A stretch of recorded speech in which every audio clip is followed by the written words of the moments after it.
Hi മക്കളെ, ഹിന്ദി അക്ഷരത്തിൽ നമ്മൾ എവിടം വരെ പഠിച്ചു? അത് ഗ വരെ പഠിച്ചല്ലേ? നമ്മൾ എവിടം വരെയാ പഠിച്ചത്? ക പഠിച്ചു, ഖ, ഗ, ഇത്രയും പഠിച്ചല്ലേ? ഇനി എന്താണ് ഖ? ക, ഇക്ക, ഗ, ഖ. ഇതാ ഈസിയാണ് കേട്ടോ. ഇതാണ് ഖ. ക, ഇക്ക, ഗ, ഇക്ക. ഇതാണ് ഇഖ. നോക്കിയേ, ഈസി ആണോ നോക്കണേ. നമ്മൾ 3 പഠിച്ചല്ലേ? നമ്മള്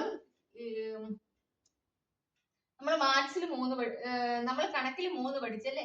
ആ 3നെ ഇങ്ങനെ തിരിച്ചിടുന്നതാ കേട്ടോ ഇത്. എന്നിട്ട് ഇവിടുന്ന് മുകളോട്ടൊരു വര വരയ്ക്കുക, എന്നിട്ട് അവത്തീന്ന് താഴോട്ടൊരു വര വരയ്ക്കുക. കണ്ടോ? ഇതാണ് ഖ. കണ്ടോ? ഖ. ഇതെന്താണ് ഉറക്കെ പറഞ്ഞേ? ഖ.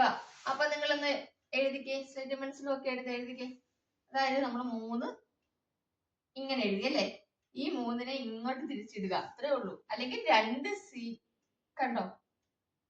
അല്ലെങ്കിൽ നമ്മൾ എന്ത് ചെയ്യുക? 2 സി ഇല്ലേ? ഒരു സി വരച്ചു, പിന്നൊരു സി വരച്ചു, എന്നിട്ട് നമ്മൾ മുകളോട്ട് ഇതിനെ കൊണ്ടുപോയി, എന്നിട്ട് ആ വരയിൽ തന്നെ താഴോട്ടൊന്ന് വരച്ചു, മുകളോട്ടൊരു വര കൊടുത്തു. ഇതാണ് ഖ. കണ്ടോ? ഖ. ഞാൻ ഈസി ആക്കാൻ വേണ്ടിയിട്ടാണ് ഈ സിയും 3 തിരിച്ചിടുന്ന കാര്യമൊക്കെ പറയുന്നത്. എല്ലാരും സ്ലേറ്റും പെൻസിലും ഒക്കെ എടുത്ത് എഴുതിക്കേ. ആദ്യം എന്ത് ചെയ്തു? നമ്മള് ഇങ്ങനൊന്ന് എഴുതി അല്ലേ? എന്നിട്ട് എന്ത് ചെയ്തു? അതിൽ കൂടെ തന്നെ മുകളോട്ട് പോയി. എന്നിട്ട് കൈ എടുക്കരുത് കേട്ടോ, ഞാൻ നിങ്ങളെ കാണിക്കാൻ വേണ്ടിട്ടാ കൈ എടുക്കുന്നത്. എന്നിട്ട് അതിൽ തന്നെ താഴോട്ട് വന്നു ഖ അല്ലേ? ഇത്രയേ ഉള്ളൂ മക്കളെ, ഈസി അല്ലേ? അപ്പൊ നമ്മൾ എന്തൊക്കെയാ പഠിച്ചത്? ക പഠിച്ചു, ഖ പഠിച്ചു അല്ലേ? ഗ, ഖ. ഇത്രയാണ് നമ്മൾ പഠിച്ചത്. അപ്പൊ ഇത് ഇരുന്ന് പഠിക്കാൻ കേട്ടോ. ഇച്ചിരി ഒരു പാടായിട്ടൊക്കെ തോന്നും, പക്ഷെ ഇത് എളുപ്പം മനസ്സിലാവുന്നില്ലേ പഠിപ്പിക്കുമ്പോ? അത്രേ ഉള്ളൂ. നമ്മൾ മനസ്സിരുത്തി പഠിക്കുക.